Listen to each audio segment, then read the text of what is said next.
أعوذ بالله من الشيطان الرجيم. بسم الله الرحمن الرحيم. والذين اجتنبوا الطاغوت، اور جو لوگ طاغوت سے بچے،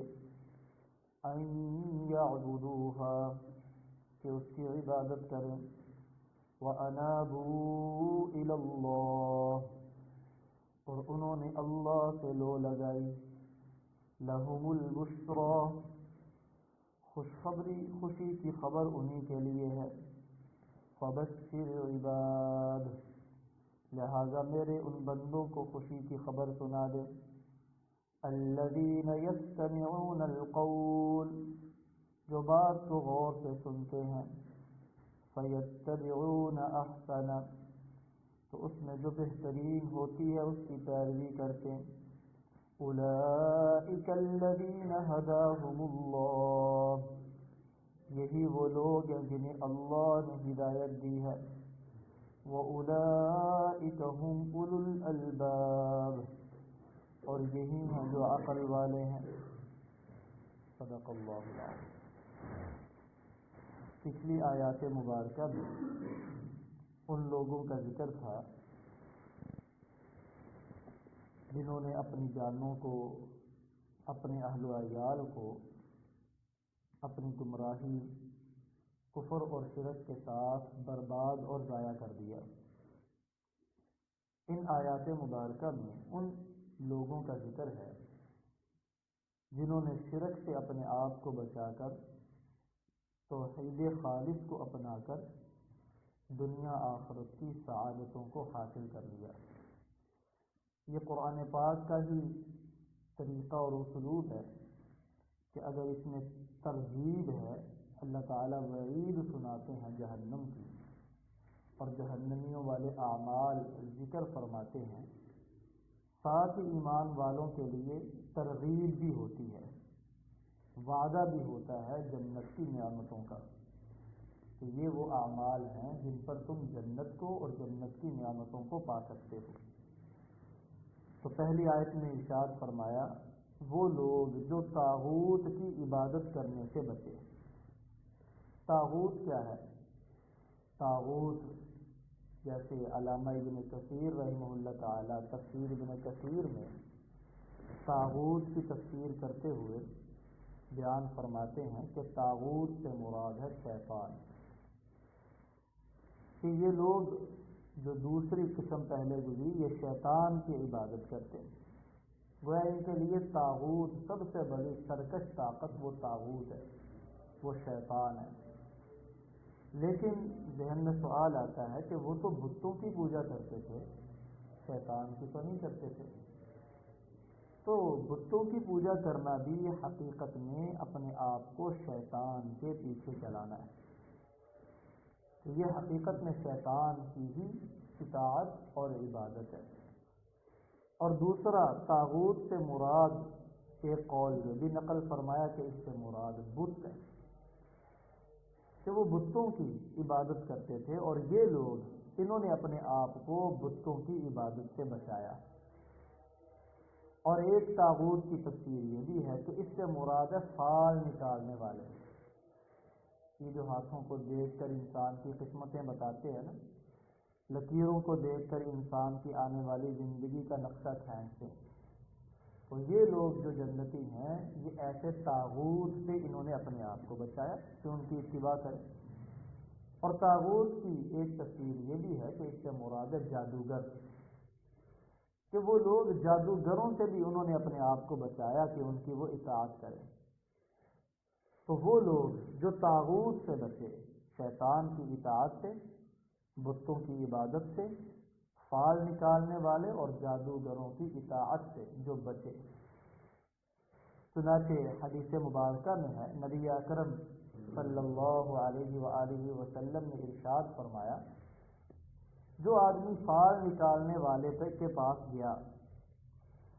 اکفر بما انزل علی محمد صلی اللہ علیہ وسلم،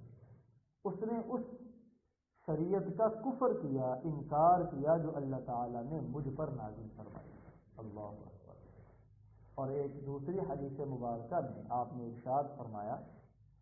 کہ جو آدمی کسی نجومی کے پاس جاتا ہے،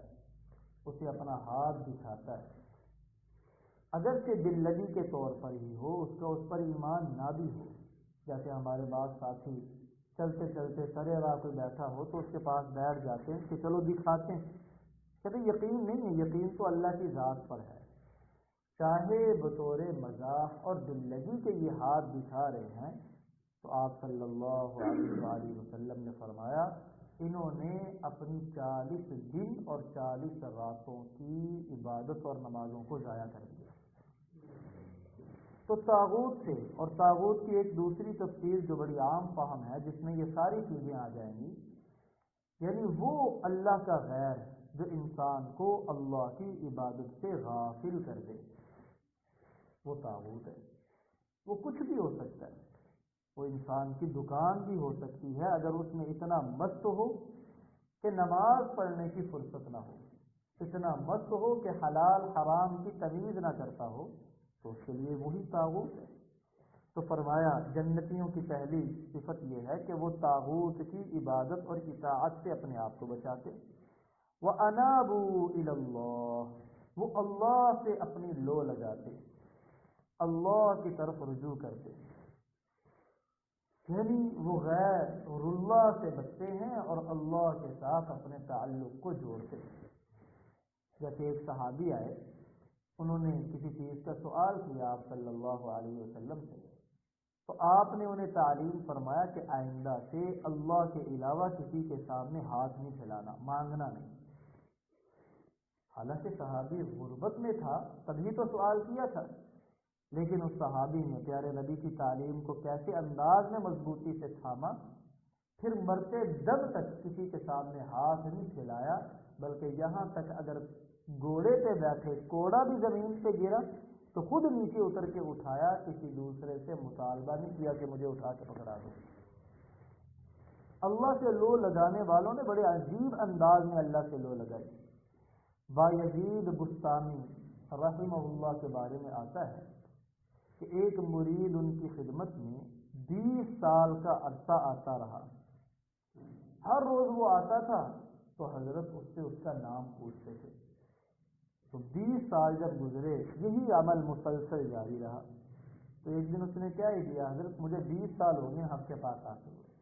ابھی تک آپ کو میرا نام یاد نہیں ہوا۔ اللہ والے اللہ کے ساتھ کیسی لو لگاتے ہیں، فرمایا جس سے لو لگائی ہے نا بس اسی کا نام یاد ہے اور کسی کا نہیں یاد رہتا۔ بہاؤالدین نقشبند بخاری رحمہ اللہ تعالی، جس سے سلسلہ نقشبندیہ ہے، کیونکہ اہل سنت کے تزکیہ کی لائن کے بھی 4 سلاسل ہیں۔ چشتیہ جس کے سرخیل خواجہ معین الدین چشتی رحمہ اللہ تعالی، پھر آگے چشتیہ کی 2 شاخیں ہیں، ایک چشتیہ صابریہ ہے جس کے بڑے صابر کلیری رحمہ اللہ تعالی، اور ایک چشتیہ نظامیہ ہے جس کے بڑے نظام الدین اولیاء رحمہ اللہ تعالی، اور دوسرا سلسلہ قادریہ ہے جس کے بڑے عبد القادر جیلانی رحمہ اللہ تعالی، اور ایک سلسلہ نقشبندیہ ہے جس کے سرخیل یعنی جن سے اس سلسلے کو شہرت ملی، یہ نہیں کہ شروع ان سے ہوا، وہ خواجہ بہاؤالدین نقشبند بخاری رحمہ اللہ تعالی۔ ان کو جو نقش بند کہا جاتا ہے، جو نقش بند کہا جاتا ہے، نقش کسی چیز کو نقش کر لینا، کسی چیز کی تصویر کو کھینچ لینا، یہ جب اللہ کا ذکر کیا کرتے تھے نا تو اللہ کا نام دل پر نقش ہو جاتا تھا۔ اسی سے یہ مراقبہ جو خفی کیا جاتا ہے نا کہ دل پہ توجہ ڈال کے یوں خیال کرنا کہ میرے دل پر اللہ کی طرف سے فیض آ رہا ہے اور میرا دل اس محبت کے جوش میں کہہ رہا ہے اللہ اللہ، تو جب یہ اللہ کا ذکر کرتے اس قدر ذکر کے اندر محو ہوتے کہ اللہ کا نام بھی دل پر نقش کر جاتا ہے۔ باہر کیا اللہ فرما رہے ہیں کہ وہ طاغوت کی عبادت سے بچتے ہیں اور اللہ سے لو لگاتے، اللہ سے تعلق جوڑتے۔ ان لوگوں کے لیے لہم البشریٰ، انہی کو خوشخبری کی بات انہی لوگوں کے لیے ہے۔ دیکھیں اس کے اندر اللہ تعالیٰ کیسے تاکید لا رہے ہیں، لہم اس کو مقدم کیا، فرمایا خوشخبری انہی لوگوں کے لیے ہے، ان کے علاوہ کسی کو خوشخبری نہیں ملے گی۔ اور البشرا معرف باللام لائے جس پر الف لام بھی جنس کا ہے کہ جن سے خوشخبری، ماہیت خوشخبری صرف انہی لوگوں کا نصیب ہے، ان کے علاوہ کسی اور کو نہیں ملے گی۔ اور یہ خوشخبری ان کو کب ملے گی؟ دنیا کے اندر بھی خوشخبری ہے، موت کے وقت بھی خوشخبری ہوگی۔ تتوفاہم الملائکہ طیبین یقولون سلام علیکم، جب فرشتے ان کی روح قبض کریں گے اس وقت بھی ان پر سلامتی بھیجیں گے اور ان کو خوشخبری دیں گے۔ یہ قبر میں جائیں گے تو قبر میں ان کے لیے خوشخبری ہوگی، یہ میدان محشر میں اٹھیں گے، میدان محشر میں ان کے لیے خوشخبری ہوگی، یہ جنت میں داخل ہوں گے تو جنت کے اندر ان کے لیے خوشخبری ہوگی۔ خوشخبری دینے والا کون ہوگا؟ عند الموت فرشتے ہوں گے، قبر میں فرشتے ہوں گے، محشر میں فرشتے ہوں گے، لیکن جب جنت میں جائیں گے تو پھر ہوگا سلام قولا من رب الرحیم، پروردگار عالم کی طرف سے بھی ان کے لیے سلامتی اور خوشخبریاں ہوں گی۔ اور کیسی خوشخبری کہ ان کے لیے کوئی مکروہ اور ناپسندیدہ فعل انہیں نہیں پیش آئے گا،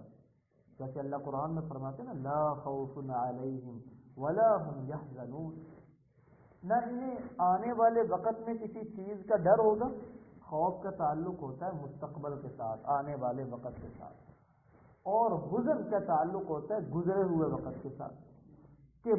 ایام ماضیہ گزشتہ ایام میں دنیا میں اگر کوئی چیز رہ گئی اس کا غم نہیں ہوگا انہیں، اور آنے والے وقت کا ڈر نہیں ہوگا کہ ہمارے ساتھ کیا ہونے والا ہے۔ اللہ تعالیٰ ایسی انہیں خوشی عطا فرمائیں۔ تو اللہ فرماتے فبشر عباد، میرے ان بندوں کو آپ خوشخبری سنا دیں۔ یہ کون ہے؟ آگے ایک اور ان کی صفت بیان فرمائی، الذین یستمعون القول، جو بات کو بڑے غور سے سنتے ہیں، اور قول مطلقاً بات کو کہتے ہیں۔ اس سے کیا مراد ہے؟ ایک جیسے علامہ ابن کثیر رحمہ اللہ فرماتے ہیں اس سے مراد اللہ کا قرآن ہے، یہ پیارے نبی صلی اللہ علیہ وآلہ وسلم کی تعلیمات ہے کہ وہ اس کو بڑے غور سے سنتے ہیں۔ لیکن جب یہ مطلب لیا جائے قول کا، اللہ کا کلام لیا جائے مراد، تو پھر آگے والے لفظ کو سمجھنا پڑے گا فَيَتَّبِعُونَ أَحْسَنَ، اس میں سے جو بہترین ہوتا ہے اس کی اتباع کرتے ہیں۔ حالانکہ اللہ کا قرآن تو سارا کا سارا بہترین ہے، تو یہ کیوں فرمایا کہ اس میں سے جو بہترین ہوتا ہے اس کی اتباع کرتے ہیں؟ تو اس کا ایک مطلب یہ ہے کہ انہوں نے اللہ کے قرآن کو اندھا دھند اور اندھیرے میں نہیں لیا، بس لیا اور ویسے اندھا دھند ہی اسے قبول کر لیا، نہیں، بلکہ انہوں نے پوری سمجھ بوجھ کے ساتھ اسے سمجھا، اور سمجھ کر جب اس کو احسن پایا، عمدہ پایا، اعلیٰ پایا، پھر اس کی اتباع کی۔ تو قرآن سارا کا سارا احسن ہے، مطلب ہے کہ انہوں نے سمجھ اور بصیرت کے ساتھ جب اسے احسن پایا تو پھر اس کی اتباع کی۔ اور دوسرا مطلب مفسرین نے اس کا یہ بھی بیان کیا، جیسے علامہ راضی رحمہ اللہ نے تفسیر کبیر میں اس کو واضح فرمایا قرآن پاک کے اندر بھی احکامات دو طرح کے ہیں، بعض وہ ہیں جو حسن ہیں اور بعض وہ ہیں جو احسن ہیں۔ اس کی مثال اس طرح سمجھیں، جیسے کسی آدمی نے کسی دوسرے آدمی کو مارا، اب شریعت اسے کہتی ہے کہ تم بدلہ لینا چاہو بدلہ لے سکتے ہو، تم صلح کر کے یا دیت لینا چاہو لے سکتے ہو،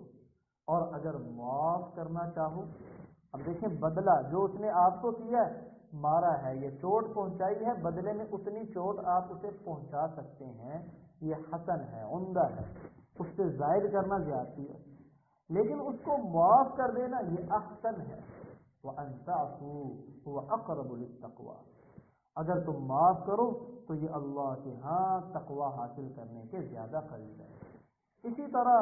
شریعت کے اندر دو طرح کے حکم ہیں، ایک کو کہتے ہیں عزیمت اور ایک کو کہتے ہیں رخصت۔ تو جو عزیمت ہے وہ احسن ہے اور جو رخصت ہے وہ حسن ہے۔